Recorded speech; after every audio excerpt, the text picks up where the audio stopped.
Welcome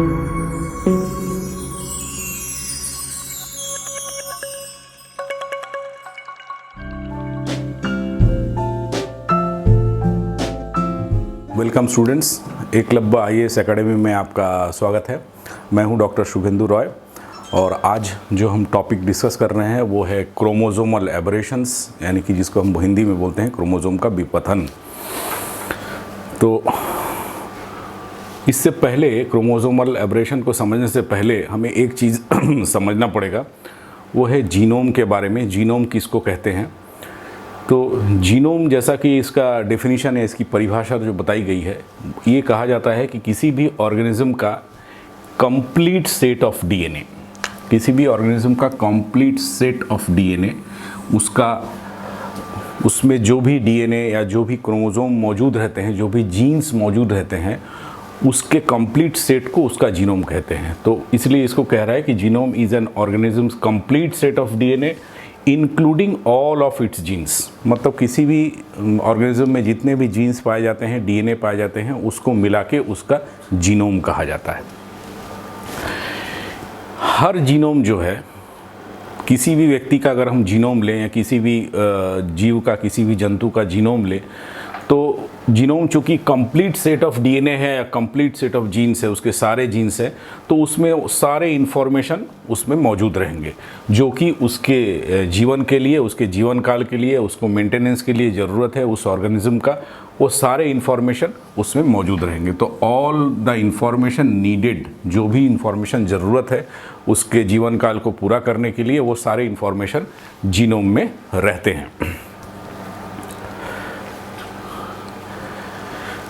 तो genome में एक चीज़ है कि ये यहाँ पे जो कह रहा है कि genome is an organism's complete set of DNA या इंक्लूडिंग ऑल इट्स जीन्स। तो हम इससे पहले एक लेक्चर में देखे हैं कि डीएनए का जो अणु होता है, जो कि क्रोमोसोम में रहता है, उसका कुछ हिस्सा किसी लक्षण को कोड करता है, कुछ हिस्सा नहीं करता है। जो करता है उसको हम एक्सॉन बोलते हैं, जो नहीं करता है उसको हम इंट्रॉन बोलते हैं, इंट्रूडिंग सीक्वेंसेस बोलते हैं। पर जीनोम के अंदर एक्सॉन और इंट्रॉन सब आते हैं। तो ये इसलिए बोला गया है कि includes both the genes, the coding sequences, coding regions and non coding DNA as well as mitochondrial DNA, एक क्लोरोप्लास्ट डीएनए। तो एक यूकैरियोटिक सेल में हम जैसा देखे हैं कि क्रोमोसोम या जीन्स जो है वो न्यूक्लियस या केंद्रक के अंदर पाए जाते हैं, लेकिन इसके अलावा माइटोकॉन्ड्रिया और क्लोरोप्लास्ट में भी थोड़ा सा डीएनए रहता है। तो वो सारे मिला करके किसी का जीनोम बनता है। नॉर्मली जब हम किसी कोशिका को देखते हैं तो वहाँ दो सेट रहता है, 2 सेट्स ऑफ डीएनए और जीन्स, इसलिए 2 सेट ऑफ जीनोम कहा जाता है। तो ये 2 सेट कैसे हो रहा है, ये हम एक नेक्स्ट स्लाइड में हम देखेंगे। तो ऐसे जो ऑर्गेनिजम्स होते हैं तो जिसमें 2 सेट डीएनए पाया जाता है, नॉर्मली हम किसी भी ऑर्गेनिज्म को देखते हैं तो उसमें 2 सेट रहता है डीएनए का, या 2 सेट रहता है जीन का। इसलिए ये 2 सेट जो रहता है उसका एक सेट को कहा जाता है बेसिक सेट, जिसको X से दिखाया जाता है। तो इसको आप बहुत ध्यान रखिएगा, ये बेसिक सेट या जिसको X कहा जा रहा है, और हैप्लॉइड सेट जिसको N कहा जा रहा है। इन दोनों में थोड़ा अंतर है। हैप्लॉइड सेट या N हम उसको कहते हैं कि जब कोई भी जीव या कोई भी ऑर्गेनिज्म में सेक्सुअल रिप्रोडक्शन हो रहा होता है तो उसमें सेक्सुअल रिप्रोडक्शन के दौरान गैमेट्स बनते हैं। सेल जो है, जो सेल प्रजनन में हिस्सा ले रहे हैं, उसमें मियोसिस होता है, उससे एक सेल से 4 सेल बनते हैं, और जिसमें गुणसूत्रों की संख्या, क्रोमोसोम का नंबर जो है वो आधा हो जाता है। तो जब वो आधा हो जाता है तो उन आधे हुए जो आधा जो नंबर है उसको नॉर्मली N से दिखाया जाता है। और बेसिक सेट जो है, जो किसी भी ऑर्गेनिज्म में जितने भी जीन्स या क्रोमोसोम्स रहते हैं उसका अगर एक सेट हम लें, उस एक सेट को हम बेसिक सेट कहते हैं। तो ये 2 चीज़ को ध्यान रखिएगा, क्योंकि जब हम पॉलीप्लॉइडी को देखेंगे या यूप्लॉइडी को देखेंगे वहाँ इसकी ज़रूरत पड़ेगी। तो ये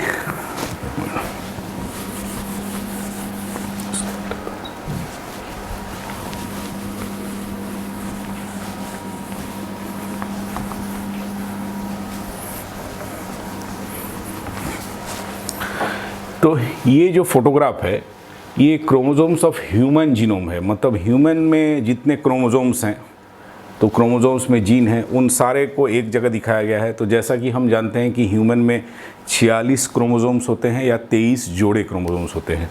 तो ये 1 जोड़ा, 2 जोड़ा, 3 जोड़ा, हर एक जोड़े में 2-2 क्रोमोसोम है। तो ये टोटल 46 क्रोमोसोम्स है या 23 जोड़े क्रोमोसोम है। तो इसमें जोड़े में क्रोमोसोम है का मतलब ये जो क्रोमोसोम है और ये दूसरा क्रोमोसोम है, कोई भी क्रोमोसोम को हम ले लें तो ये पहला और दूसरा ये जो क्रोमोसोम्स है, ये दोनों क्रोमोसोम में एक ही जीन मौजूद हैं।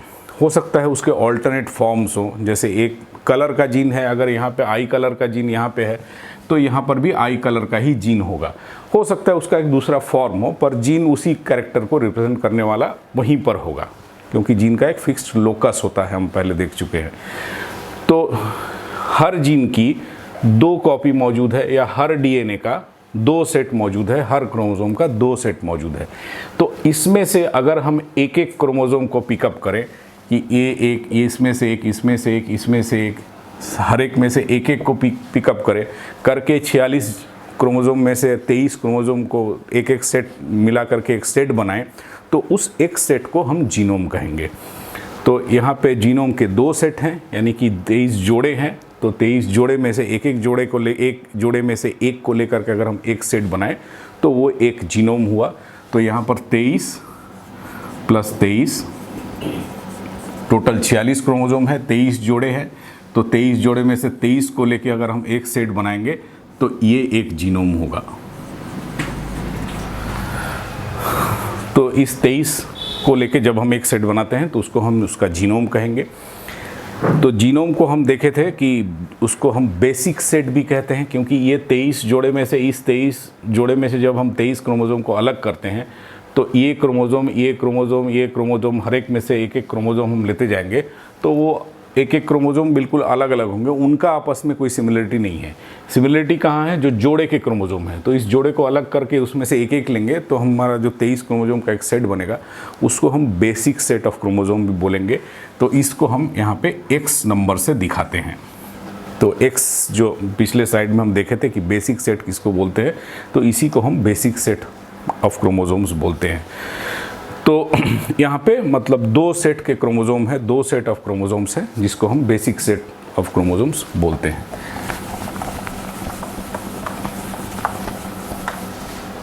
यहाँ पर जब स्पर्म या एग का फॉर्मेशन हो रहा होगा प्रजनन के समय में, तो इसमें गुणसूत्रों की संख्या आधी हो जाएगी। ये 46 जो क्रोमोसोम है उसमें से 23 एक तरफ जाएंगे, 23 एक तरफ जाएंगे, कोशिका में 23 आधे आधे आएंगे। तो वो जो 23 आएंगे, एक जो स्पर्म बनेगा या एग बनेगा उसमें जो 23 क्रोमोसोम अलग अलग आएंगे, वो चूँकि प्रजनन में हिस्सा लेने वाले सेल हैं तो उसमें जो नंबर रहता है क्रोमोसोम की संख्या, उसको हैप्लॉइड नंबर या एन नंबर से भी हम दिखाते हैं। क्योंकि यहाँ पे 2 सेट है तो 2 सेट है तो 2 का आधा 1, तो उसको हम हैप्लॉइड नंबर भी कहते हैं। तो यहाँ पर हैप्लॉइड नंबर और बेसिक नंबर दोनों सेम है, क्योंकि टोटल 46 हैं, 2 जोड़े हैं, उसमें से एक को ले लेंगे तो x हो जाएगा बेसिक सेट। और जब गुणसूत्र की संख्या जो एग या स्पर्म बनेंगे उसमें भी 23 ही होंगे। तो यहाँ पर हैप्लॉइड नंबर और बेसिक नंबर दोनों सेम हैं। लेकिन कहीं पर अगर ऐसा हो कि वहाँ पे हर एक क्रोमोसोम का 4-4 कॉपी मौजूद हो,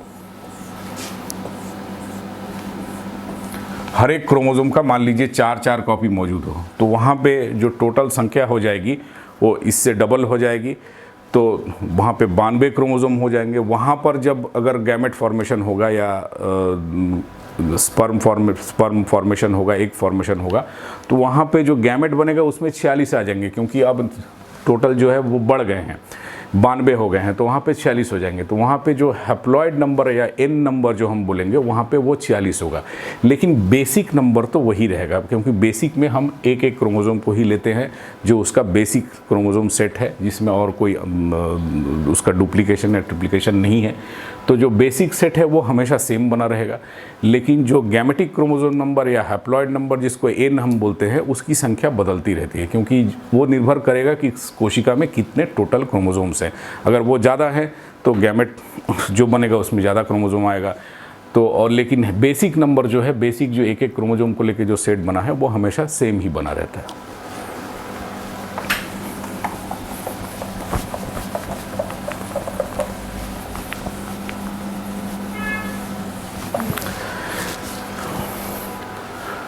अब हम क्रोमोसोमल एबरेशंस पर आते हैं कि क्रोमोसोमल एबरेशंस, जिसको हम हिंदी में बोलते हैं विपथन,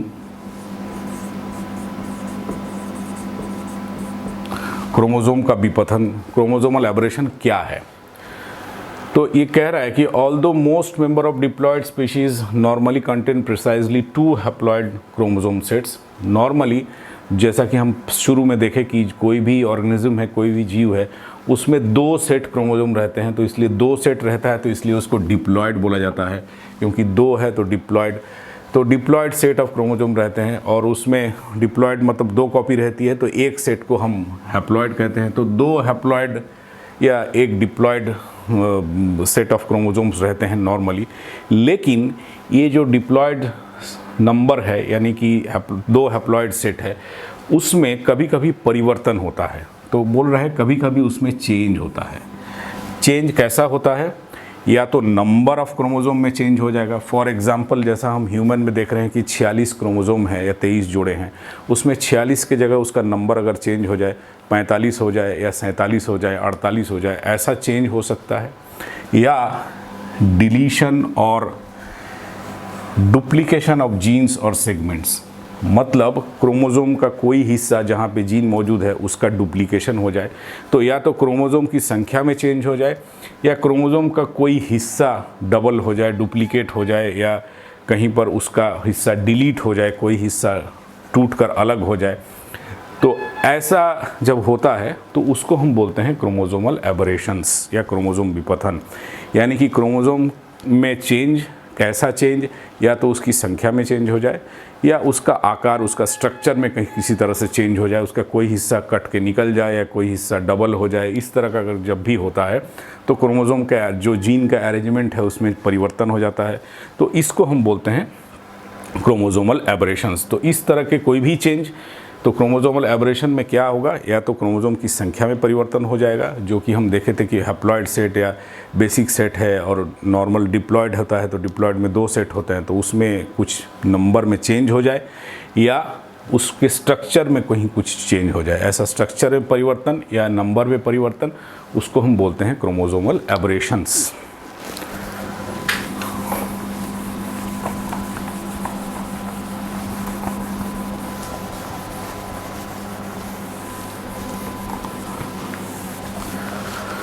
तो जैसा कि हम क्रोमोसोमल एबरेशंस देख रहे थे कि या तो नंबर में चेंज हो सकता है या स्ट्रक्चर में चेंज हो सकता है, तो इसलिए क्रोमोसोमल एबरेशंस जो है वो 2 प्रकार के होते हैं, वो 2 टाइप्स के होते हैं। पहला होता है change in chromosome number, chromosome का नंबर में परिवर्तन हो जाए, और दूसरा जो होता है वो है change in chromosome structure, chromosome के स्ट्रक्चर में चेंज हो जाए अगर। तो इसमें जब चेंज होता है तो क्या होता है, और स्ट्रक्चर में जब चेंज होता है क्या होता है, हम इसको बारी बारी से देखेंगे। जब क्रोमोसोम का नंबर चेंज होना, मतलब उसमें जो बेसिक सेट ऑफ क्रोमोसोम है उसमें से कुछ ऐड हो जाना या उसमें से कोई लॉस हो जाना, तो इसलिए इसको बोला है कि रेंजेस फ्रॉम द एडिशन और लॉस। तो जो चेंज इन क्रोमोसोम नंबर होगा, इस तरह का जो क्रोमोसोमल एबरेशन होगा जो कि नंबर में चेंज होने से हो रहा है, उसमें क्या हो सकता है, या तो क्रोमोसोम का एडिशन हो जाए या क्रोमोसोम का लॉस हो जाए। ये एक क्रोमोसोम का एडिशन हो सकता है, 2 का हो सकता है, 3 का हो सकता है, ऐसा नंबर में हो सकता है, या पूरा का पूरा सेट का एडिशन हो सकता है। तो जब एक क्रोमोसोम या 2 क्रोमोसोम का एडिशन होता है तो देखा जाता है कि कौन सा क्रोमोसोम एडिशन हुआ है। जैसे अगर ह्यूमन की बात करें तो 46 क्रोमोसोम है, यानी कि 23 जोड़े क्रोमोसोम्स हैं, तो उनको नंबर दिया गया है 1 से लेकर 23 तक। तो पहला क्रोमोसोम ऐड हो रहा है, या 7वां ऐड हो रहा है, या 15वां ऐड हो रहा है, कोई भी एक एक्स्ट्रा क्रोमोसोम हो जाता है, तो वैसा एडिशन हो सकता है, या एक क्रोमोसोम का लॉस हो गया। नॉर्मल एक इंडिविजुअल में 46 क्रोमोसोम है, उसमें 45 हो गया, उसमें से कौन सा क्रोमोसोम निकला उसको देखा जाता है। तो एडिशन लॉस हो सकता है 1 का या मोर क्रोमोसोम का to the addition of 1 or more haploid set of chromosome, पूरा सेट का भी एडिशन हो सकता है। तो एडिशन 2 तरह का हो सकता है, एक तो एक आध क्रोमोसोम 1 2 3 ऐसा क्रोमोसोम ऐड हो जाए, या पूरा सेट ही क्रोमोसोम का ऐड हो जाए, या लॉस 1 2 क्रोमोसोम का लॉस हो जाए। तो ऐसा जब होता है तो उसको चेंज इन क्रोमोसोम नंबर हम कहते हैं। और ऐसा क्रोमोसोमल एबरेशन जिसमें चेंज इन क्रोमोसोम नंबर होता है वो तो या तो सिंगल या 1 2 में हो सकता है, या पूरा सेट में हो सकता है।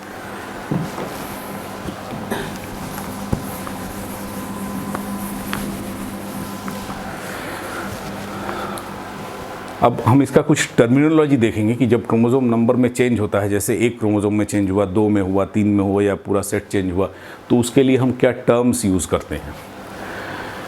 तो ये मैंने एक टेबल जैसा बनाया है। तो जब क्रोमोसोम का चेंज इस प्रकार होता है कि जिसमें 1 या 2 क्रोमोसोम या 3 क्रोमोसोम, यहाँ x का मतलब है x नंबर्स, मतलब x = 1 हो सकता है, 2 हो सकता है, 3 हो सकता है, 4 हो सकता है, मतलब इंडिविजुअल क्रोमोसोम्स का एडिशन या डिलीशन हो जाए, 1, 2 क्रोमोसोम, 3 क्रोमोसोम, 4 क्रोमोसोम का एडिशन या डिलीशन हो जाए। जो नॉर्मल बेसिक सेल में जो क्रोमोसोम की संख्या डिप्लॉयड रहती है, 2 कॉपी रहती है, 2 कॉपी रहते तो 2n से दिखाया गया है। तो जब 2 कॉपी में एक किसी क्रोमोसोम का एक्स्ट्रा कॉपी आ जाए, 2 क्रोमोसोम का, 3 क्रोमोसोम का, तो उसको हम जो टर्म यूज़ करते हैं उसको बोलते हैं एन्यूप्लॉइडी। तो एन्यूप्लॉइडी मतलब ये है कि एक तरह का क्रोमोसोमल एबरेशंस है जो कि क्रोमोसोम के नंबर में चेंज होने से हुआ है। वो कैसा चेंज है, वो 1, 2, 3, 4 ऐसा 5 या मतलब इन सिंगल या इंडिविजुअल क्रोमोसोम्स का एडिशन या डिलीशन से होता है। तो उसके फिर अलग अलग कुछ टर्म्स से मैंने एग्जांपल्स दिए हैं। जैसे मान लीजिए एक क्रोमोसोम निकल गया, एक क्रोमोसोम कम हो गया, तो उसको हम बोलेंगे मोनोसोमी। फॉर एग्जांपल इसका जो फार्मूला बताया जाता है 2n-1। फॉर एग्जांपल अगर हम देखें कि ह्यूमन में 46 क्रोमोसोम्स हैं, जो इसका बेस 2 कॉपी है वो 46 है, उसमें से कोई एक क्रोमोसोम कम हो गया तो अब 45 बच गया, तो इसको हम बोलेंगे मोनोसोमी। इसी तरह से एक ऐड हो गया,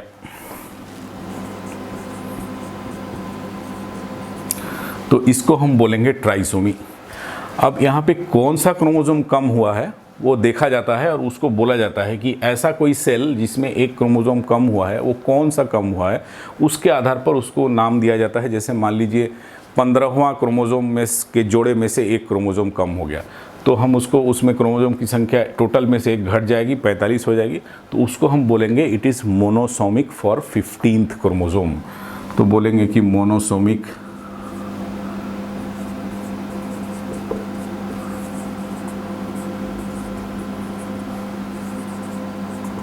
तो अगर 15वां क्रोमोसोम में से एक कम हो गया तो मोनोसोमिक फॉर 15 क्रोमोसोम। ऐसा ही मान लीजिए तीसरे क्रोमोसोम में से कम हो गया तो मोनोसोमिक फॉर 3rd क्रोमोसोम।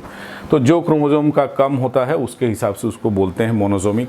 इसी तरह से ट्राइसोमी मतलब कोई एक क्रोमोसोम एक्स्ट्रा हो गया।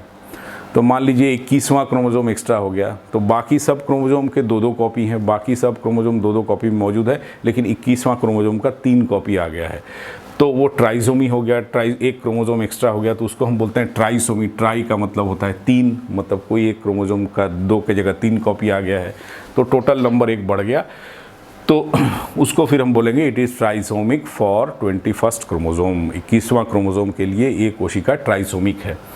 इसी तरह से अगर 2 क्रोमोसोम का एडिशन हो गया तो उसको टेट्रासोमी बोलते हैं। अब यहाँ पर एक चीज़ है कि जब क्रोमोसोम की संख्या कम हो रही है तो जो जोड़े में क्रोमोसोम रहते हैं, मान लीजिए ये जोड़े में क्रोमोसोम है, तो जोड़े में क्रोमोसोम है उसमें से एक कम हो गया, मान लीजिए एक ऐसा कम हो गया, तो ये मोनोसोमिक हो गया। और अगर 2 में से एक कम हो गया तो वो डबल मोनोसोमिक हो गया। तो अगर एक जोड़े में से एक क्रोमोसोम कम होता है, ये क्रोमोसोम के जोड़े हैं उसमें से एक कम हो गया, तो अगर एक कम होता है तो उसको हम मोनोसोमिक बोलते हैं, और अगर 2 कम होता है तो डबल मोनोसोमिक बोलते हैं। तो इसमें एक चीज़ ध्यान देने का है कि अगर ऐसा 2 अलग अलग में से कम होता है या कोई एक जोड़ा कम हो जाता है तो क्रोमोसोम का संख्या उतना ही रहेगा। जैसे यहाँ पे 1, 2, 3, 4, 5, 6, 7, 8, 9, 10 क्रोमोसोम थे, अगर दोनों में से एक या किसी में से एक जोड़ा कम हो जाए तो अब 8 क्रोमोसोम बच गए। लेकिन अगर एक जोड़ा ही भी पूरा गायब हो जाता है तो भी 8 क्रोमोसोम ही बचे हैं। तो उसको टर्म से उसको कैसे समझेंगे, तो अगर अलग अलग सेट में से एक गायब होता है, जैसे यहाँ से एक गायब हुआ और यहाँ से एक गायब हुआ, ऐसा अलग अलग सेट से गायब होता है तो डबल मोनोसोमी बोलेंगे, क्योंकि 2 अलग अलग जगह से एक कम हुआ है। और अगर एक सेट पूरा गायब हो जाता है, पूरा एक सेट ही गायब हो गया, तो उसको नलीसोमिक बोला जाता है। नलीसोमिक मतलब एक सेट गायब हो गया है पूरा।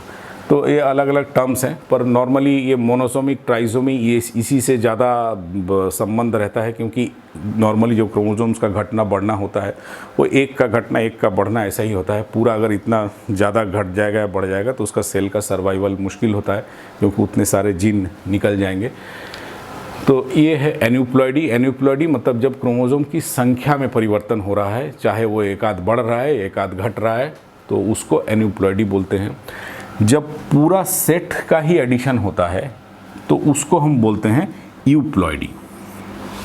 तो एन्यूप्लॉइडी और यूप्लॉइडी में ये अंतर है कि यूप्लॉइडी जब पूरा सेट का एडिशन हो रहा है, और एन्यूप्लॉइडी में जब एक इंडिविजुअल एक क्रोमोसोम का एडिशन या डिलीशन हो रहा है। तो जो वेरिएशन इन क्रोमोसोम नंबर है उसमें ये दो तरह के होते हैं। इसका एग्जांपल जैसे हो सकता है नॉर्मल 2n है, 2 जोड़े क्रोमोसोम है सब, उसमें एक और एडिशन हो जाए तो जितने क्रोमोसोम है उसका हर का एक एक्स्ट्रा कॉपी आ जाए तो 3n स्टेज आ जाएगा, तीन सेट हो जाएंगे, तो उसको हम बोलते हैं ट्रिप्लॉइडी। 3 है तो ट्रिप्लॉइडी हो गया। अगर 4 सेट आ जाए, 4n आ जाए, तो उसको टेट्राप्लॉइडी, यानी कि उसमें 4 सेट आ गया है। अब ये जो सेट का एडिशन होता है, ये सेट कहाँ से आ रहा है उसके आधार पर भी एक वर्गीकरण है। जैसे मान लीजिए एक टोमेटो का प्लांट है, टोमेटो प्लांट में जो जितने भी क्रोमोसोम है, या मेज का प्लांट है उसमें जितने भी क्रोमोसोम है, अगर वो सेम सेट उसमें एक्स्ट्रा एडिशन हो जाए तो उसको हम बोलेंगे ऑटो पॉलीप्लॉइडी। ऑटो शब्द का इस्तेमाल वहाँ किया जाता है जहाँ पर सेम सेट का एडिशन होता है। फॉर एग्जांपल अगर एक मेज का नॉर्मल पौधा लेते हैं तो उसमें 20 क्रोमोसोम है, 10 जोड़े हैं, तो उसमें अगर उसी जोड़े का एक एक्स्ट्रा कॉपी और आ जाए, यानी कि 30 हो जाए, तो उसको हम बोलेंगे ऑटो पॉलीप्लॉइडी। और जो एडिशन होने वाला जो सेट है वो अगर किसी दूसरी जाति से, रिलेटेड स्पीशीज़ से आता है, उसी स्पीशीज़ का नहीं है, रिलेटेड स्पीशीज़ से आता है, तो उसको हम बोलते हैं एलो पॉलीप्लॉइडी। तो ये ऑटो और एलो ये शो करता है कि जो एक्स्ट्रा सेट आया है, जो नया सेट आया है एन, वो कहाँ से आ रहा है। अगर वो सेम स्पीशीज़ से आ रहा है, मतलब वही जीनोम है, तो उसको हम बोलेंगे ऑटो पॉलीप्लॉइडी। और अगर किसी दूसरे सेट से आ रहा है, उससे रिलेटेड किसी प्रजाति से आ रहा है, तो उसको हम बोलेंगे एलो पॉलीप्लॉइडी। तो यहाँ पर एक चीज़ है कि जब ऐसा क्रोमोसोम का नंबर पूरा सेट का सेट बढ़ गया है, तो अगर मान लीजिए ऐसा 2-2 सेट था, वहाँ पे 3 हो गया है, सेम सेट का हुआ है तो ऑटो पॉलीप्लॉइडी है, इस तरह का कंडीशन हो गया है। तो इसमें नॉर्मल जब माइटोसिस होगा तो माइटोसिस में कोई प्रॉब्लम नहीं होगा, क्योंकि माइटोसिस में क्रोमोसोम का इंडिविजुअल अलग अलग उनका डबलिंग होता है, उनका नया क्रोमेटिड बनता है, मेटाफेज में ऐसे लाइन में लग जाएंगे और सेपरेट हो जाएंगे। माइटोसिस या नॉर्मल सेल ग्रोथ में कोई प्रॉब्लम नहीं होगा। लेकिन जब कोशिका प्रजनन में जाएगी, जब वो पौधे में फ्लावर्स आएंगे और उसमें परागकण और उसमें बीजांड और एग्स बनेंगे, उस टाइम में प्रॉब्लम होगा। क्योंकि मियोसिस में हम देखे हैं कि एक जो मेन फंक्शन प्रोसेस है मियोसिस का, प्रोफेज 1 में, वो है पेयरिंग ऑफ क्रोमोसोम। तो होमोलोगस क्रोमोसोम में पेयरिंग होता है। तो ये दो हो सकता है कि इसमें अगर पेयरिंग हो रहा हो तो ये 2 का पेयरिंग हो जाए और ये एक अलग छूट जाए, या हो सकता है कि कुछ हिस्सा इसका इसके साथ पेयर करे, कुछ हिस्सा इसके साथ पेयरिंग हो जाए। इस तरह से अलग अलग पेयरिंग हो सकता है। और इस तरह का जब पेयरिंग होता है तो जब क्रोम सेल विभाजन की प्रोसेस में स्थिति में आती है, तो उसका जो सेंट्रोमियर है, जहाँ पे अटैचमेंट होता है तर्कु धागों का, वो हो सकता है एक तरफ से यहाँ पर अटैच हो जाए, एक तरफ से यहाँ पे अटैच हो जाए, एक तरफ से यहाँ पे अटैच हो जाए। तो जब वो पुल करती है तो क्रोमोसोम में टुकड़े हो जाते हैं कई बार। और जो क्रॉसिंग ओवर होता है, क्रॉसिंग ओवर मान लीजिए इसका भी क्रॉसिंग ओवर हो रहा है, इसका भी क्रॉसिंग ओवर हो रहा है, तो यहाँ पर एक ऐसी परिस्थिति उत्पन्न होती है जो साधारण नहीं है। तो उस केस में क्या होता है कि प्रॉपर सेपरेशन क्रोमोसोम का नहीं हो पाता है, कई बार वो बीच में से टूट जाते हैं। तो ऐसे जो स्थिति पैदा होती है, ऐसी जो स्थिति पैदा होती है, उसमें मोस्टली जो है वो प्लांट स्टेराइल हो जाते हैं, यानी उसमें बंध्यता आ जाती है। तो जब ऐसा 3n 4n इस तरह का कंडीशन जब क्रिएट होगा, एक ही क्रोमोसोम के 3 सेट 4 सेट ऐसा बन रहे हैं, तो नॉर्मली उसमें स्टेरिलिटी आ जाती है। तो स्टेरिलिटी आने की संभावना बहुत हाई रहती है, क्योंकि एक क्रोमोसोम में अगर पेयर है तो ठीक है, उसमें शायद किसी तरह से पेयरिंग हो जाए। लेकिन जब पूरा का पूरा सेट ही है, हर एक क्रोमोसोम का 3 4 5 कॉपी हो गया है, तो वहाँ पे पेयरिंग में बहुत प्रॉब्लम आता है और उस गैमेट फॉर्मेशन प्रॉपर नहीं होता है, तो इसमें स्टेरिलिटी आती है।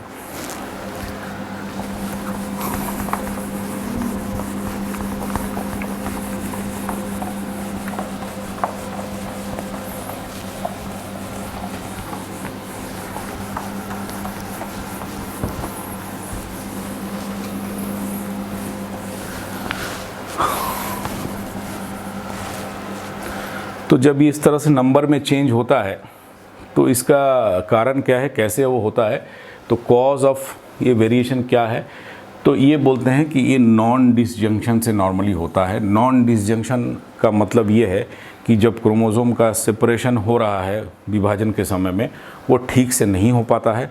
और जैसे एक क्रोमोसोम के बीच में क्रोमैटिड से सेपरेशन होना है, एक इधर जाना है, एक इधर जाना है, ऐसा ना हो कि दोनों एक ही तरफ चला गया, एक तरफ नहीं गया, एक तरफ चला गया। तो जिधर नहीं गया उधर एक क्रोमोसोम कम हो गया, और जिधर दोनों चला गया तो एक वहाँ पर एक क्रोमोसोम का 2 कॉपी एक्स्ट्रा कॉपी आ गया। तो ये एक नॉर्मल दिखाया गया है जिसमें 4 क्रोमोसोम है। जब पहला मियोसिस हुआ तो इसमें 4 का, यहाँ पे 4 था तो यहाँ पे 2-2 आ गए, क्रोमोसोम की संख्या आधी हो गई। और फिर दूसरा मियोसिस हुआ तो 2-2 करके 2, तो गुणसूत्रों की संख्या आधी हो गई। ये एक नॉर्मल प्रोसेस है। लेकिन ऐसा हो सकता है कि जब नॉन डिसजंक्शन हो गया है, वो पहले मियोसिस में भी हो सकता है, मियोसिस 1 में भी हो सकता है, और मियोसिस 2 में भी हो सकता है। तो जब यहाँ पे डिसजंक्शन हो रहा है तो यहाँ पर देख रहे हैं कि ये तो नॉर्मल हो रहा है, लेकिन यहाँ पे जब हो रहा है तो यहाँ पे क्या हो रहा है कि यहाँ तो 4 का, यहाँ पे 4 का, तो यहाँ पे तो 2-2 हो गया।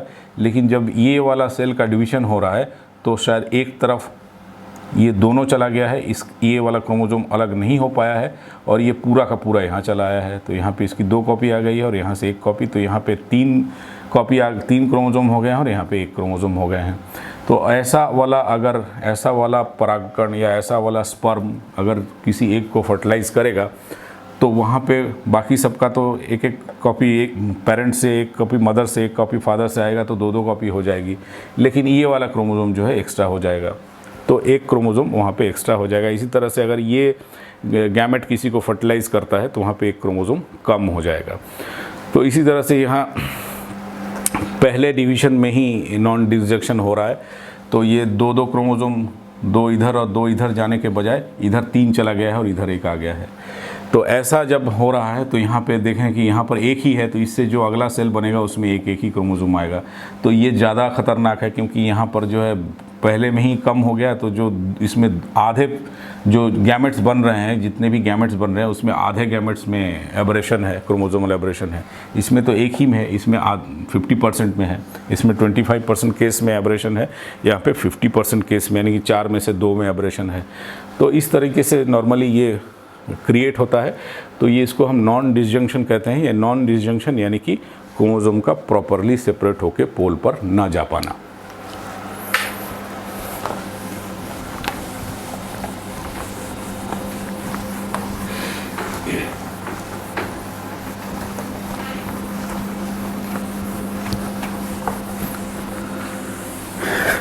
ये एक फोटोग्राफ है जहाँ पर हम देख सकते हैं कि इस तरह का क्रोमोसोम का एक एडिशन अगर हो गया है तो उससे क्या होता है। ये क्योंकि इस पर जो ये क्रोमोसोमल एबरेशंस खास करके नंबर में जो है उसकी स्टडी सबसे पहले धतूरा में की गई थी। तो ये धतूरा का जो कैप्सूल होता है उसी के फोटोग्राफ्स हैं। ये आप देख रहे हैं कि इस एक्चुअली उन्होंने क्या किया था, जो भी 10, 12, 13 उसमें क्रोमोसोम्स थे, हर एक के लिए उन्होंने आइसोलेट किया था, उन्होंने शोध किया था। और शोध करने के बाद हर एक के लिए, जैसे मान लीजिए ये वाला है, इसमें नॉर्मल जो दो सेट है प्लस पहले क्रोमोसोम का एक एक्स्ट्रा कॉपी है, इसमें नॉर्मल 2 सेट है प्लस दूसरे क्रोमोसोम का एक कॉपी है, इसमें नॉर्मल है प्लस तीसरे क्रोमोसोम का है। इस तरह से हर एक क्रोमोसोम के लिए उन्होंने एक ट्राइसोमी क्रिएट किया। ट्राइसोमी यानी कि एक क्रोमोसोम एक्स्ट्रा हो जाना। तो पहले क्रोमोसोम के लिए ट्राइसोमिक, दूसरे के लिए ट्राइसोमिक, तीसरे के लिए ट्राइसोमिक, चौथे के लिए ट्राइसोमिक, इस तरह से हर एक के लिए ट्राइसोमिक। तो इसमें आप देख सकते हैं कि इसका फिनोटाइप जो है, जब ऐसा हुआ है तो सब अलग अलग हो गया। जैसे इसका फिनोटाइप, इसका फिनोटाइप, इसका फिनोटाइप, जो कि नॉर्मल से बिल्कुल अलग है। तो इस तरह से कहने का मतलब ये है कि जब इस तरह का ट्राइसोमी होता है तो पौधे कई बार उसको झेल लेते हैं, क्योंकि प्लांट्स थोड़े से ज़्यादा ये सब मामले में सहन करने में ज़्यादा सक्षम होते हैं, पर उनका फिनोटाइप में इफ़ेक्ट आता है, फिनोटाइप पे असर आता है। तो सेम वे में जब क्रोमोसोम का संख्या घटती बढ़ती है, क्रोमोसोम की संख्या घटती बढ़ती है, जैसा प्लांट में हो सकता है वैसा ह्यूमन में भी हो सकता है, एनिमल्स में हो सकता है।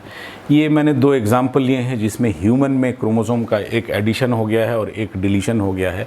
तो ये वाला जो एग्जाम्पल है इसमें यह है कि 2n+1, तो एक क्रोमोसोम एक्स्ट्रा हो गया है, तो इसको हम ट्राइसोमी बोलेंगे। ट्राई मीन्स 3, मतलब कोई भी एक क्रोमोसोम का 3 सेट हो गया है। तो कौन सा क्रोमोसोम हुआ है? तो 21वां क्रोमोसोम हुआ है, तो इसको लिख रहे हैं ट्राइसोमी फॉर 21। तो 20 this individual is trisomic for 21, मतलब ये है कि ये व्यक्ति जो है ये ट्राइसोमिक है 21 के लिए, मतलब इस व्यक्ति के शरीर में जो कोशिका है उसमें 21वां क्रोमोसोम का एक एक्स्ट्रा कॉपी मौजूद है।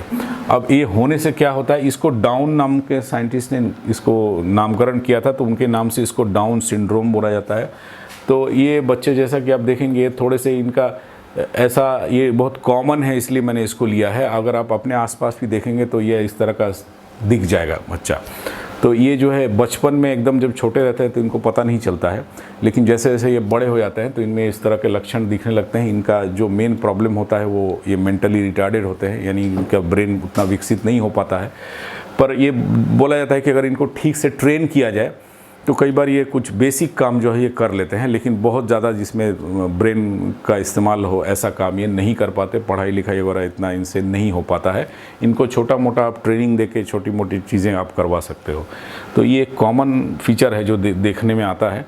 और दूसरा एक एग्जाम्पल मैंने ये लिया है जहाँ पे एक क्रोमोसोम का घट गया है, तो यहाँ पे एक बढ़ गया है, यहाँ पे एक घट गया है। तो ये कौन सा क्रोमोसोम घट गया है? एक्स क्रोमोसोम घट गया है। नॉर्मली हम जानते हैं कि फीमेल में 2 एक्स क्रोमोसोम होते हैं और मेल में एक्स और वाई क्रोमोसोम होता है। तो एक एक्स क्रोमोसोम के होने से ये इंडिविजुअल जो हुआ है वो तो फीमेल है, लेकिन उसका फिनोटाइप, उसका बाहरी रूप में थोड़ा सा परिवर्तन आ गया है। जैसा कि हम यहाँ देखेंगे, इसकी जो गर्दन है, गर्दन पे यहाँ अगर दिखता तो आपको पता चलता है ये गर्दन में जो है ना ये जाली जैसा हो जाता है, गर्दन काफ़ी चौड़ी हो जाती है।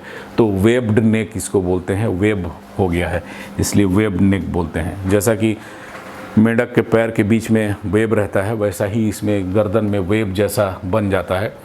तो इसमें कहने का मतलब जब ऐसा क्रोमोसोम की संख्या घटती बढ़ती है तो उसमें फिनोटाइप पे असर आता है, उसके डेवलपमेंट में असर आता है। तो कई बार वो ऐसा होता है कि वो नॉर्मल लाइफ लीड ही नहीं कर सकता, और कई बार होता है कि नॉर्मल लाइफ तो लीड करता है पर विथ सम प्रॉब्लम्स। तो ये ह्यूमन का एग्जाम्पल है, और पिछला जो हमने देखा था धतूरा का, वो प्लांट का एग्जाम्पल था जहाँ पे क्रोमोसोम का नंबर में चेंज हो गया है।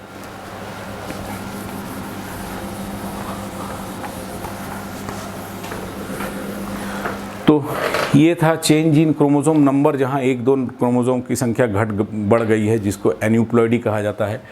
और दूसरा जो आता है वो यूप्लॉइडी में जहाँ पर कि पूरा सेट बढ़ जाता है। तो यूप्लॉइडी में जहाँ पर मोर देन 2 डिप्लॉयड सेट हो जाता है उसके लिए टर्म यूज़ किया जाता है पॉलीप्लॉइडी।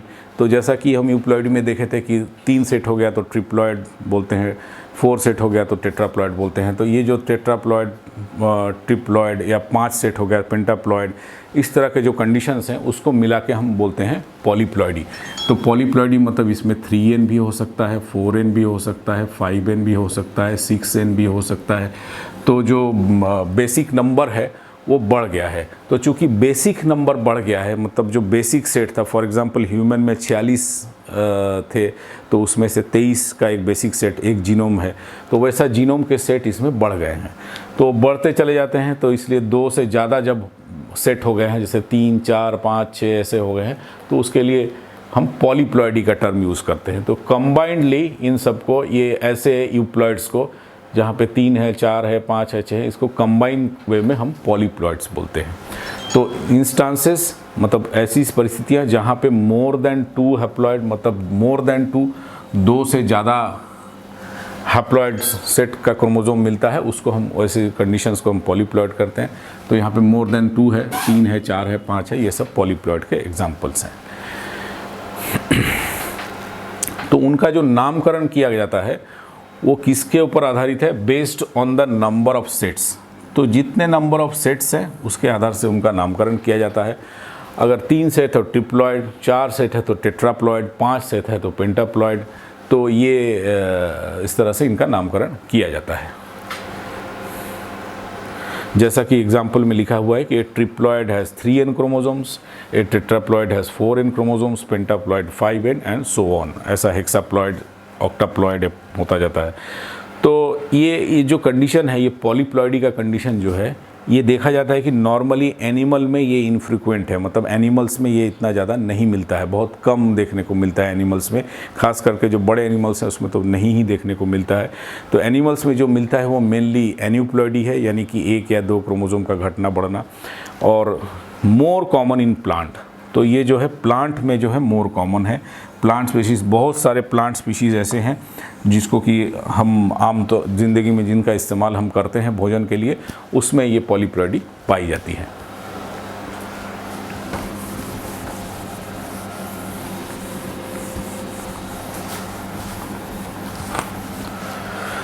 तो अब ये जो पॉलीप्लॉइडी है, यानी कि 3 सेट, 4 सेट, 5 सेट हो जाना, ये कैसा हो सकता है? तो ये बोलता है कि 2 तरीके से ऐसा हो सकता है, जब सेट पूरा का पूरा सेट डबल हो जाए या ट्रिपल हो जाए। तो ये बोलता है कि addition of 1 or more extra set of chromosomes identical to the normal haploid set of same species जब होता है तो उसको हम ऑटो पॉलीप्लॉइडी बोलते हैं। तो ये 2 तरीके का हो सकता है, जो एक्स्ट्रा सेट आ रहा है वो उसी सेम स्पीशीज़ का, उसी का एक अलग सेट आए, मतलब उस कोशिका में जो क्रोमोसोम का सेट मौजूद है वही सेट का एक्स्ट्रा कॉपी आ जाए। तो जब ऐसा हो जाएगा तो उसको हम ऑटो पॉलीप्लॉइडी बोलेंगे। और जब किसी दूसरे स्पीशीज़ से आएगा, ये combination chromosome set from different species से आएगा, तो अगर डिफरेंट स्पीशीज़ किसी दूसरे जाति से आ रहा है तो उसको हम बोलेंगे एलो पॉलीप्लॉइड्स। तो ऑटो पॉलीप्लॉइड और एलो पॉलीप्लॉइड में समानता ये है कि दोनों में 1-1 सेट, 2 सेट, 3 सेट का एडिशन होता है, और डिफरेंस ये है कि जो सेट ऐड होता है वो अगर सेम है तो उसको ऑटो पॉलीप्लॉइड बोलेंगे, और अलग है तो एलो पॉलीप्लॉइड बोलेंगे।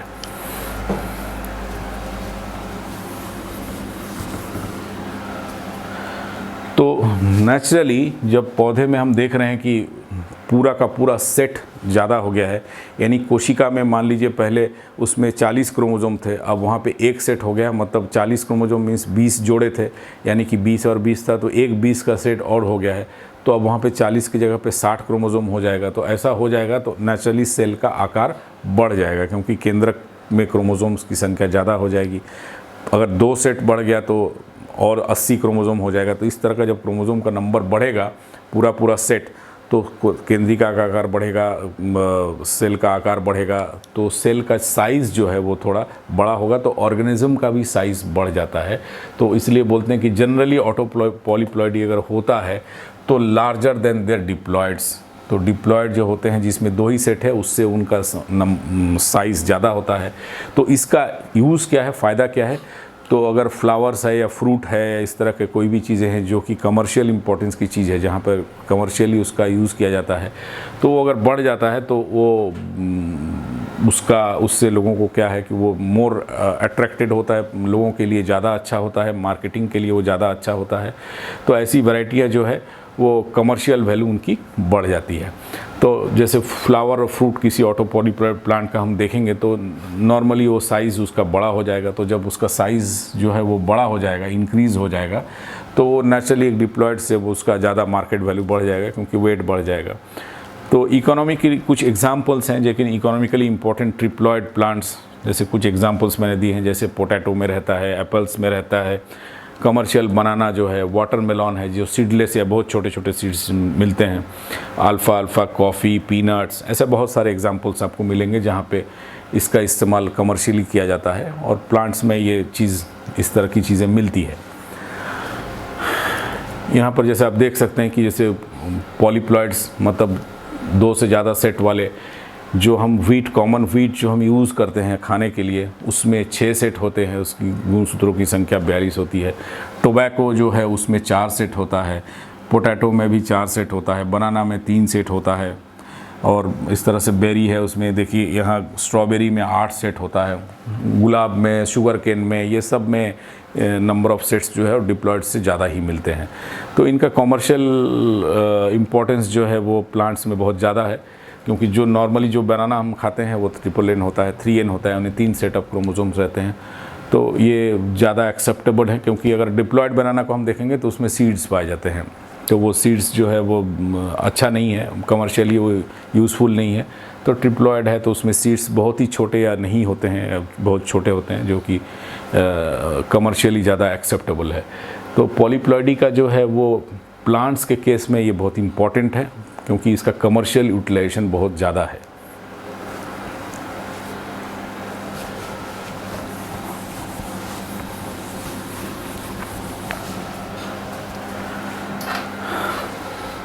कॉटन, व्हीट, शुगर केन, ये सब और एग्जाम्पल हैं जो कि एलोपॉलीप्लॉइड्स के एग्जाम्पल हैं। एलोपॉलीप्लॉइड्स मतलब इसमें जो सेट एक्स्ट्रा सेट ऐड हुए हैं वो रिलेटेड स्पीशीज़ से ऐड हुए हैं, मतलब वो सेम सेट नहीं है। जैसे व्हीट में जो है, जैसा हमने पिछले में देखा कि 6N है, यानी कि 3 सेट एक्स्ट्रा आ गया है, 4 सेट एक्स्ट्रा आ गया है। नॉर्मल 2N प्लस 4 सेट और आ गया है तो 6N हो गया है। तो वहाँ पे जो सेट आए हैं वो बिल्कुल अलग अलग, 2 अलग जातियों से आए हैं। शुगर केन में भी अलग अलग जाति से मिला के बनाया गया है, कॉटन में भी ऐसा है। तो एलोपॉलीप्लॉइड और ऑटोपॉलीप्लॉइड दोनों ही प्लांट किंगडम में बहुत इम्पॉर्टेंट है, क्योंकि कमर्शियली इनका इस्तेमाल होता है। यहाँ पर एक केमिकल का जिक्र करना ज़रूरी है जिसको हम कोल्चिसिन बोलते हैं।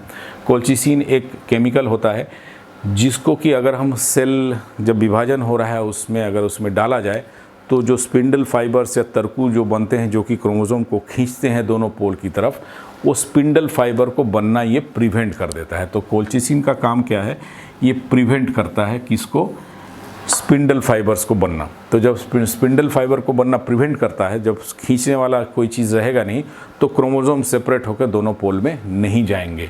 तो क्रोमोसोम की संख्या इंटरफेज या जब गैप 1 फेज जिस समय क्रोमोसोम का डबलिंग हो रहा है उस समय क्रोमोसोम की संख्या तो मान लीजिए 10 है तो 10 से 20 तो हो गई है, लेकिन जब सेपरेशन का समय आया तो सेपरेट नहीं हो पाया क्योंकि वो केमिकल जो है उसको रोकता है। तो इस तरह से आर्टिफिशियली, कृत्रिम तरीके से हम सेल में क्रोमोसोम की संख्या को बढ़ा सकते हैं। तो इस आर्टिफिशियली डबल ट्रिपल ऐसा किया जा सकता है। तो ये कोल्चिसिन एक ऐसा केमिकल है जिसका इस्तेमाल आर्टिफिशियली किया जाता है क्रोमोसोम की संख्या को बढ़ाने के लिए।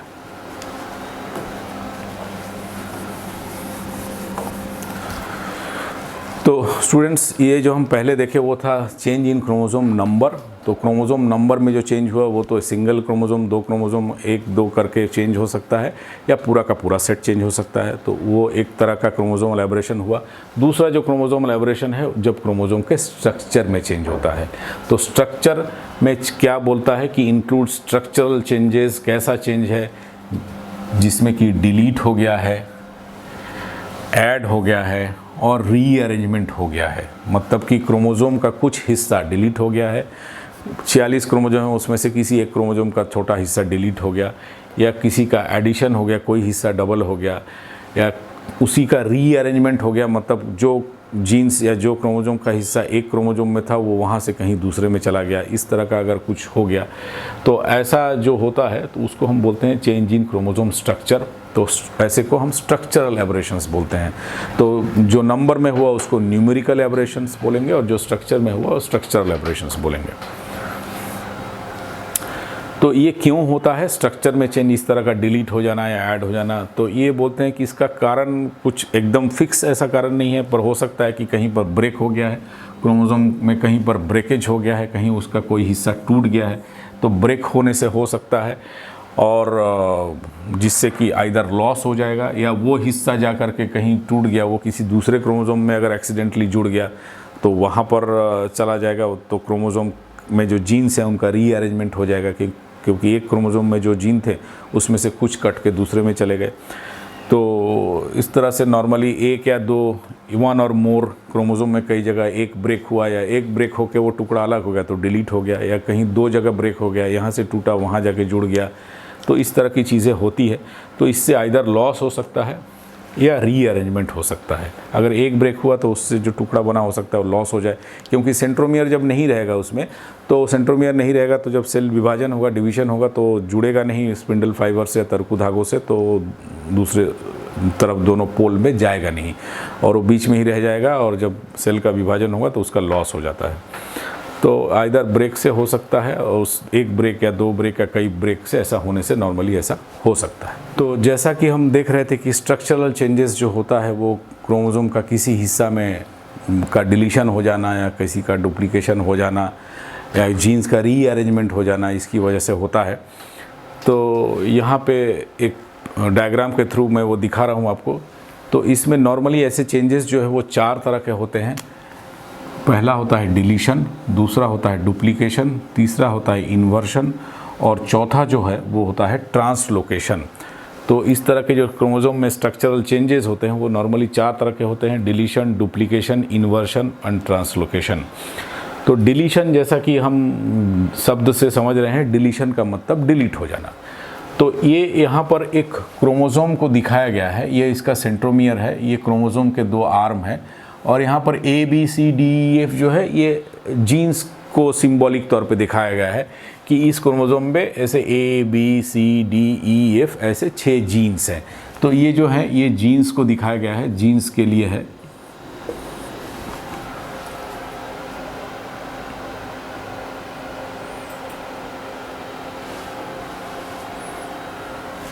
तो ये जीन्स को रिप्रेजेंट करता है। तो इसमें ABCDEF ऐसा 6 जीन दिखाया गया है। तो यहाँ से जब हम डिलीशन में देखेंगे तो यहाँ एक ब्रेक हुआ है, यहाँ पर ब्रेक होने से ये B वाला पोर्शन जो है जिसमें B जीन है वो वाला पोर्शन गायब हो गया है। तो अब यहाँ पे ACDEF 5 जीन बचे हैं, 1 जीन। तो यहाँ पे डिलीशन किसका हो गया? B का जो है वो डिलीशन हो गया है। तो B जीन जो है वो डिलीट हो गया है। तो ये हो गया डिलीशन, जहाँ पे कोई भी एक हिस्सा क्रोमोसोम का कट के अलग हो सकता है, टुकड़ा अलग हो सकता है। अब वो जो टुकड़ा अलग हुआ है वो उसका जो होमोलोगस पेयर है, जैसा कि हम जानते हैं कि क्रोमोसोम जोड़े में रहते हैं। तो मान लीजिए यहाँ पे A था, यहाँ पे B था, तो यहाँ से कट करके ये इसमें जाके ऐड हो गया है किसी तरह से, मतलब वहाँ भी एक ब्रेक हुआ है, यहाँ भी ब्रेक हुआ है, दोनों जगह पे ब्रेक हो गया दोनों क्रोमोसोम में। और ब्रेक होने के बाद जो एक क्रोमोसोम से अलग हुआ ये वाला हिस्सा यहाँ पे आके जुड़ गया है। तो जो यहाँ पे जुड़ गया है तो यहाँ पे B की 2 कॉपी आ गई है। तो B जीन का जो है यहाँ डुप्लीकेशन हो गया है, या इस हिस्से का, इस सेगमेंट का डुप्लीकेशन हो गया है। तो डिलीशन होने के बाद ज़रूरी ऐसा नहीं है कि डिलीशन हो तो वो जाके दूसरे में कहीं जुड़े ही, पर जुड़ भी सकता है, नहीं भी जुड़ सकता है। तो अगर सिर्फ अलग हो गया तो डिलीशन हो गया, और वो हिस्सा कहीं और जाके ऐड हो गया तो उस हिस्से का डुप्लीकेशन हो गया है। तो यहाँ दूसरा जो होमोलोगस क्रोमोसोम है, ये दूसरे होमोलोगस क्रोमोसोम में यहाँ से जो अलग हुआ था वो आके जुड़ गया है। तो यहाँ पे B की 2 कॉपी हो गई है। तो ये B जो है B सेगमेंट के लिए यहाँ डुप्लीकेशन हो गया है। बाकी सारे नॉर्मल वही है, CDEF A बाकी सब वही है। तो B पोर्शन यहाँ से डिलीट हो गया, यहाँ से डुप्लीकेट हो गया, 2 कॉपी आ गई। इसी तरीके से जो तीसरा है इन्वर्शन, इन्वर्शन यानी कि इन्वर्ट हो जाना, यानी कि उलट जाना। तो इसमें हम देखेंगे कि किसी तरह से यहाँ और यहाँ पे एक ब्रेक हुआ है और ये पूरा हिस्सा ऐसा उलट गया है, ये वाला हिस्सा इधर आ गया है और ये वाला हिस्सा इधर चला गया है। तो जो सीक्वेंस है जीन का वो चेंज हो गया है। पहले ABCDEF था, अब E इधर से उधर आ गया तो AEDCBF ऐसा हो गया। तो ये उलट गया है। तो ये हो सकता है एक ही क्रोमोसोम में हो सकता है दोनों होमोलोगस क्रोमोसोम में हो जाए। इसमें एक टर्म कभी कभी यूज़ करते हैं कि अगर इसमें जो जिस हिस्से का, जिस पोर्शन का इन्वर्शन हो रहा है उसमें सेंट्रोमियर है या सेंट्रोमियर नहीं है। अगर सेंट्रोमियर है तो उसको पैरासेंट्रिक बोलते हैं,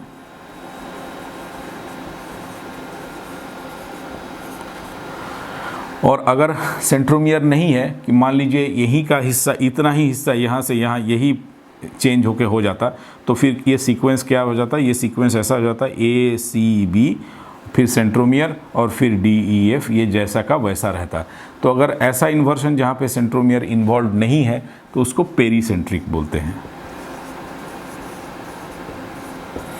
तो ऐसा इन्वर्शन जिसमें सेंट्रोमियर इन्वॉल्व है, यानी कि ये वाला जहाँ पे ये पूरा हिस्सा पलट गया है तो यहाँ पे सेंट्रोमियर उसमें मौजूद है पलटे हुए हिस्से में, तो उसको पैरासेंट्रिक इन्वर्शन बोलते हैं। और जहाँ पे सेंट्रोमियर मौजूद नहीं है, मान लीजिए सिर्फ छोटा सा हिस्सा में इन्वर्शन हुआ है, तो उसको पेरीसेंट्रिक इन्वर्शन बोलते हैं। तो पर इन्वर्शन का मतलब ये है कि जीन का सीक्वेंस जो है वो उलट जाएगा, उससे जो नया एक क्रम पैदा होगा जीन का, तो इसको ऐसा जब होता है तो उसको इन्वर्शन बोलते हैं। तो अभी तक ये जो 3 प्रकार के हम देखे, जहाँ पे या तो जीन का टुकड़ा या क्रोमोसोम का टुकड़ा जिसका एडिशन हो रहा है या डिलीशन हो रहा है या इन्वर्शन हो रहा है, वो एक ही क्रोमोसोम से संबंधित है। लेकिन कभी कभी ऐसा होता है कि 2 अलग अलग क्रोमोसोम हैं, जैसे ये और ये 2 अलग क्रोमोसोम हैं और ये होमोलोगस भी नहीं है, क्योंकि इसमें जो जीन है इसमें दूसरे जीन है, इसमें अलग जीन है, उनका आकार वगैरह एक जैसा है, लेकिन इसमें जीन का सीक्वेंस कुछ और है, इसमें जीन का सीक्वेंस कुछ और है। इसमें ABCDEF जीन है, यहाँ पर GHIJK है। तो ये किसी दूसरे जोड़े का क्रोमोसोम है, ये किसी दूसरे जोड़े का क्रोमोसोम है। इनमें इसका एक जोड़ा जाके उधर ऐड हो जाता है और वहाँ से एक कुछ हिस्सा टूट के यहाँ आ जाता है। तो अभी क्या हुआ है कि यहाँ पे ब्रेक हुआ है, इसमें भी यहाँ ब्रेक हुआ है, इसमें भी यहाँ ब्रेक हुआ है, और इसका हिस्सा जाके इस क्रोमोसोम में ऐड हो गया है और इसका जाके यहाँ पे ऐड हो गया है। तो ऐसा जब हो गया है तो अब सीक्वेंस बन गया है A B C D, यहाँ E के जगह पे K आ गया और L आ गया, यानी कि ये वाला हिस्सा जो है ये यहाँ पे आ गया है, और ये E और F जो है वो नीचे चला गया है, तो G H I J E F आ गया है। तो ऐसा जब होता है तो उसको हम बोलते हैं ट्रांसलोकेशन, यानी कि एक क्रोमोसोम से किसी नॉन होमोलोगस उसके किसी दूसरे क्रोमोसोम में जाके ऐड हो जाना। तो ऐसा जब होता है उसको हम बोलते हैं ट्रांसलोकेशन। तो ट्रांसलोकेशन जब भी होगा तो कम से कम 2 क्रोमोसोम हमेशा इन्वॉल्व रहेंगे, लेकिन डिलीशन के लिए एक ही क्रोमोसोम में कुछ हिस्सा डिलीट हो गया तो एडिशन हो गया, और उसका हिस्सा कहीं और जाके ऐड हो गया तो डुप्लीकेशन हो गया, या उसमें भी हो सकता है डुप्लीकेशन। हो सकता है कि जो दूसरा होमोलोगस पेयर हो उसमें कोई असर ना पड़े, सिर्फ उसी में डुप्लीकेशन हो जाए। तो इस तरह का जब होता है तो ट्रांसलोकेशन में कम से कम 2 क्रोमोसोम इन्वॉल्व होंगे, लेकिन बाकी में ज़रूरी नहीं है कि 2 क्रोमोसोम का इन्वॉल्वमेंट हो, एक क्रोमोसोम में भी हो सकता है। ऐसे इन्वर्शन में ये हो गया, एक ही क्रोमोसोम में हो गया, दूसरा नॉर्मल है, दूसरा जस का तस है। तो ऐसा अगर होता है तो उससे क्या फ़र्क क्या पड़ता है, ऐसा अगर स्ट्रक्चरल चेंज होता है तो उससे फ़र्क क्या पड़ता है? तो उसमें फ़र्क ये पड़ता है कि जब नॉर्मली तो कोई असर नहीं होता है, लेकिन जब मियोसिस होता है तो मियोसिस पर फ़र्क पड़ता है।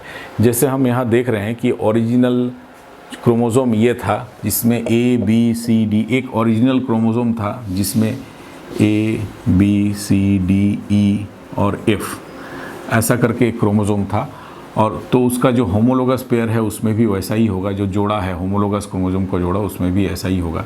तो ऐसा एक क्रोमोसोम का पेयर था। मान लीजिए इसमें किसी कारण से ये वाला हिस्सा डिलीट हो जाता है, ये बी सी यहाँ से कट के अलग हो जाता है, डिलीशन इसमें हो जाता है। तो जब यहाँ डिलीशन हो जाएगा तो अब जो क्रोमोसोम रहेगा वो इस तरह का रहेगा, ए के बाद डी ई एफ, यानी कि ये वाला हिस्सा जो है यहाँ से कट के अलग हो गया है, डिलीट हो गया है। तो जब इसका पेयरिंग होगा, जब इस क्रोमोसोम का पेयरिंग होगा मियोसिस के दौरान पे, तो पेयरिंग अब चूंकि इसके सामने कुछ है नहीं, बी सी यहाँ पर है नहीं, तो ये नॉर्मल पेयरिंग नहीं हो पाएगा। ये क्रोमोसोम तो ऐसा रहेगा ए डी ई एफ। अब चूंकि बी और सी यहाँ मौजूद नहीं है तो यहाँ पे वो पेयरिंग सही होने के लिए वो ऐसा लूप जैसा बन जाएगा।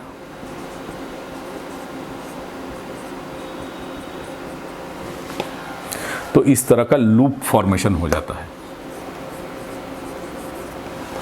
तो जब हम उसको साइटोलॉजिकली स्टडी करते हैं, उसको माइक्रोस्कोप में स्टडी करते हैं, तो अगर ऐसा लूप दिखता है उसका मतलब हो सकता है वहाँ पे एक क्रोमोसोम में डिलीशन हो, या हो सकता है डुप्लीकेशन भी हो। अगर मान लीजिए यहाँ पे नॉर्मल है और इस क्रोमोसोम पे ऐसा हो गया है कि इसमें ए बी सी 2 बार आ गया है, पोर्शन का डुप्लीकेशन हो गया है, उस केस में भी कैसा होगा? उस केस में भी जो एक्स्ट्रा सेगमेंट है, जो नॉर्मल सेगमेंट है वो तो पेयर करेगा,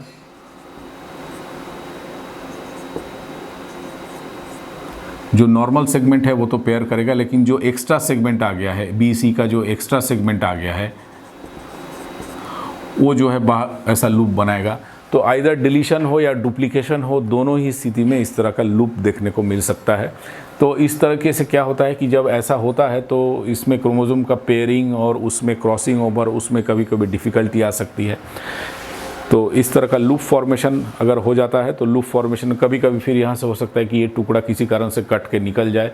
तो ऐसा कुछ मियोसिस को जब हम माइक्रोस्कोप में देखेंगे तो कुछ अलग स्ट्रक्चर हमको देखने को मिल सकता है। और जब ट्रांसलोकेशन होता है तो ट्रांसलोकेशन में हम देखते हैं कि 2 अलग अलग क्रोमोसोम इन्वॉल्व हैं, तो हर क्रोमोसोम का 2 कॉपी है, यानी कि 4 क्रोमोसोम उसमें इन्वॉल्व रहते हैं। तो वैसा केस जब होता है तो उसमें और भी टिपिकल केस हो जाता है, उसमें इस तरह का प्लस जैसा स्ट्रक्चर देखने को मिलता है कि हर क्रोमोसोम में जहाँ से जो जाके जुड़ गया है उसका अपना अपना हिस्सा इस तरीके से पेयरिंग करता है। तो ट्रांसलोकेशन अगर है तो इस तरह का प्लस जैसा स्ट्रक्चर देखने को मिलता है। तो कहने का मतलब ये है कि अगर स्ट्रक्चरल चेंजेस क्रोमोसोम में होंगे तो उससे क्या होगा कि जब उनकी पेयरिंग होगी, पेयरिंग में प्रॉब्लम आएगी। तो पेयरिंग में जब प्रॉब्लम आएगी तो हो सकता है उसमें स्टेरिलिटी आ जाए, क्योंकि जब पेयरिंग में प्रॉब्लम होगी तो प्रॉपर सेपरेशन ऑफ क्रोमोसोम्स नहीं होगा, तो वहाँ पे हो सकता है स्टेरिलिटी आ जाए। तो ये प्रॉब्लम्स नॉर्मली स्ट्रक्चरल चेंजेस होने से हो सकता है। तो क्रोमोसोमल एबरेशन जो हमने देखा, उसको अगर हम समराइज़ करें एक साथ में, तो हम देख सकते हैं कि क्रोमोसोमल एबरेशन यानी कि क्रोमोसोम का स्ट्रक्चर या उसके नंबर में चेंज होना, जिसको हम क्रोमोसोमल एबरेशन कहते हैं, वो दो तरह का हो सकता है, एक न्यूमेरिकल और एक स्ट्रक्चरल। न्यूमेरिकल मतलब जब उसके नंबर में चेंज आता है, और स्ट्रक्चरल जब उसके स्ट्रक्चर में चेंज आता है। तो जो स्ट्रक्चर में चेंज आता है वो 4 तरह का हो सकता है। डिलीशन यानी कि कोई हिस्सा कट के अलग हो गया, डुप्लीकेशन यानी किसी हिस्से का 2 कॉपी हो गया, डबलिंग हो गया, इन्वर्शन यानी कि क्रोमोसोम जो है उसमें जो जीन का सीक्वेंस है वो पूरी तरह से पलट गया है, और ट्रांसलोकेशन जब 2 अलग अलग होमोलोगस क्रोमोसोम को छोड़ करके अलग अलग क्रोमोसोम्स में जीन का सेगमेंट यानी कि क्रोमोसोम के सेगमेंट का आदान प्रदान होता है। तो इस तरह की चीज़ें जब होती है तो डिलीशन से साधारणतः इतना फ़र्क नहीं पड़ता, क्योंकि डिलीशन जब होता है मतलब कि 2 होमोलोगस क्रोमोसोम्स हैं जोड़े में, तो मान लीजिए इसमें A, B, C 3 जीन है और इसमें A, B है और C हिस्सा जो है डिलीट हो गया, तो एक जोड़े में से एक जीन डिलीट हो गया, लेकिन दूसरे जोड़े में उसकी एक नॉर्मल कॉपी मौजूद है, तो उससे नॉर्मल फंक्शन होता है। तो जब तक दोनों में डिलीशन नहीं होगा तब तक उसका असर नॉर्मली इतना नहीं दिखेगा। डुप्लीकेशन में भी सेम वे में, अगर एक में से डिलीट हो गया और दूसरे में आके जुड़ गया है, ऐसा अगर डुप्लीकेशन हो गया है, तो इससे भी इतना ज़्यादा फ़र्क नहीं पड़ता। पर फिनोटाइप में कभी कभी देखने को मिलता है कि फिनोटाइप में खास करके जो छोटे ऑर्गेनिजम्स हैं, जैसा कि एक है ड्रोसोफिला जो उसको फ्रूट फ्लाई बोलते हैं, जिस पर कि जेनेटिक्स में बहुत काम होते हैं, तो उसमें देखा गया है कि जैसे जैसे एक सेगमेंट है उसका डुप्लीकेशन होता गया है, तो उसका जो आँख का शेप है वो आई शेप वो चेंज होता रहता है थोड़ा थोड़ा करके। तो इन्वर्शन इसी तरह से, इन्वर्शन और ट्रांसलोकेशन जब आता है तो इसमें स्टेरिलिटी आ सकती है, क्योंकि पेयरिंग में प्रॉब्लम आता है।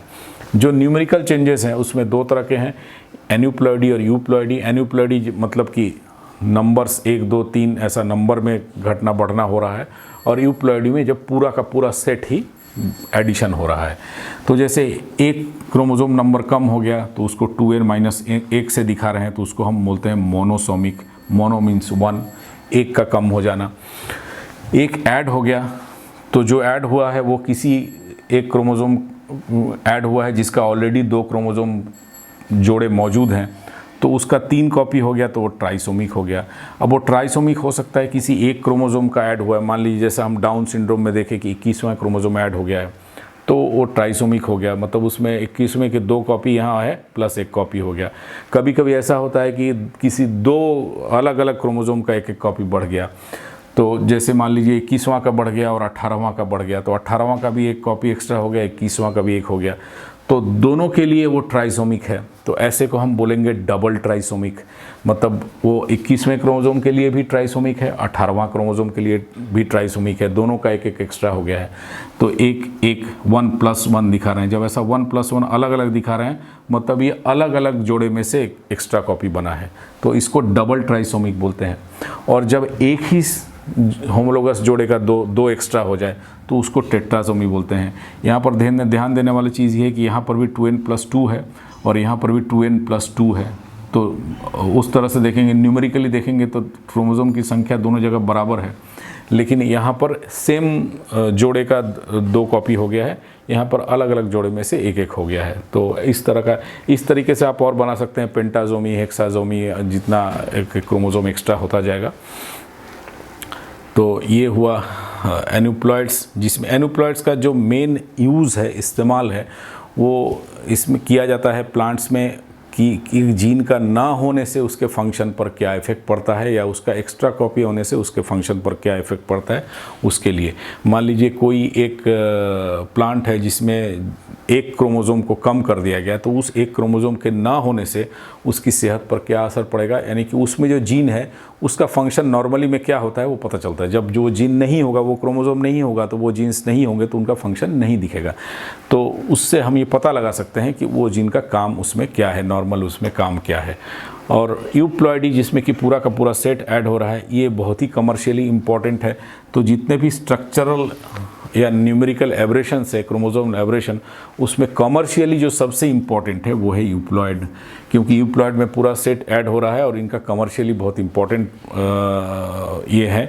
जैसा कि हम देखें पहले, बनाना है, शुगर केन है, व्हीट है, पोटैटो है, टोबैको है, ये सारे चीज़ें जो है, शुगर बीट है, बहुत सारे एग्जांपल्स हैं जो कि सारे यूप्लॉइड्स हैं, मतलब उसमें 2, 3, 4, 5, 6 सेट्स ऐसे ऐड हो गए हैं। तो commercially they are very important. तो उस कमर्शियल पॉइंट ऑफ व्यू से अगर देखेंगे तो euploidy is the most important.